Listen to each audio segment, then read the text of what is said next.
All right, yeah, I'm Steve Giguere. I work for Palo Alto Networks, and I wasn't actually supposed to be here right now.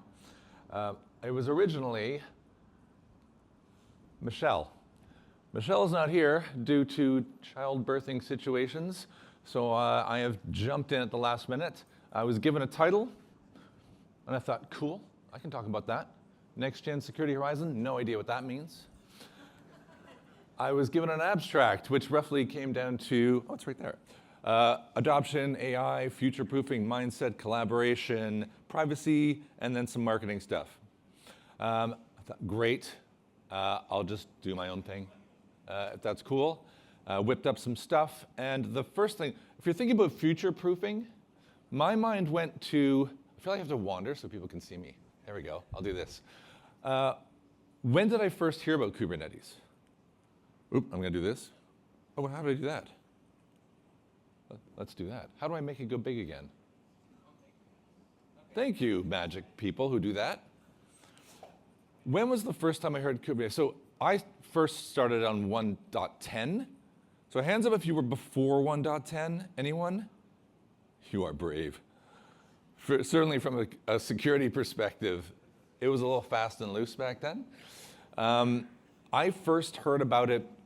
I was working with a large supermarket manufacturer in the UK, supermarket company, kind of like a Walmart.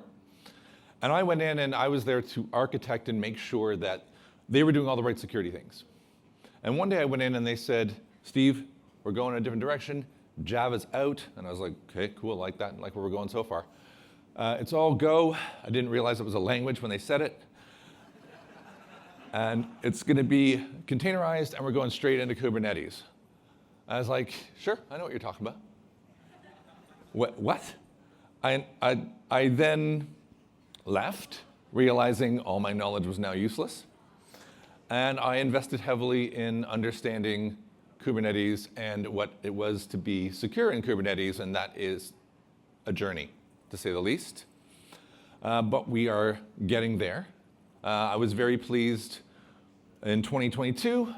Jimmy Mesta, I don't know if you know him, he's pretty active in Kubernetes security, created the top 10 Kubernetes risks for OWASP. And I thought, yes, we have a list. That's what we need.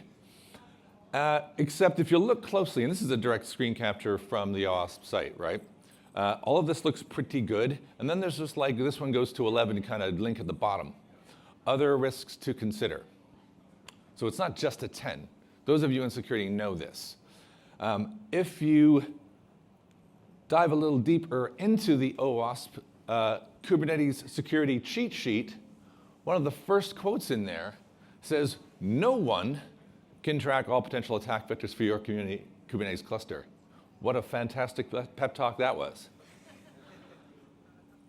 This sheet, how big is a cheat sheet normally? A sheet. This is 28 pages, this cheat sheet. And my next question really is, how many people, I started to dive into this because I realized if this is the cheat sheet, what's the manual look like, right? Perhaps it's Andrew Martin's Hacking Kubernetes, which is not tiny. Maybe it's the CKS certification, which is a really good, hands up if you have a CKS. No, me, nobody. It's really hard to get that. You got to get the A before and then it's a lot of difficulty. Yeah, it's difficult. My point being, security is difficult. And we have a bit of a journey ahead of us.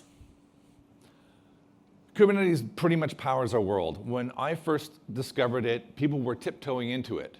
Maybe it wasn't necessarily in production, and hopefully it wasn't in production back then. There's an AI's influence. I had to say AI at some point, right? It's real, but it's totally uncertain. We love it, but we kind of hate it at the same time because we don't really know what it means in terms of security. Are we being attacked by it? Are we using it to defend ourselves? So a lot of security challenges await us. Which version of the slides is this? Sorry, sneak preview. So when I was when I heard about how do I future-proof Kubernetes, it came back to this. This is how we future-proof Kubernetes. It's by collaborating, it's by talking about Kubernetes, it's by talking about how it can be insecure, it's about getting involved with things like SIG security. It's about community. And this is why I thought, Well, this is how we do it. You are the game changers. You are the future proofers. And I look forward to events like this, like KCD New York. I look for the next KubeCon, and I look for many of these to come. Shameless plug, if you'd like to learn more about security, I have a session in this room, I think, if this is 3, at 11, talking about terrible things you can do to attack open source projects using GitHub and GitHub Actions. I'm so sorry, it's going to be really bad. Thank you.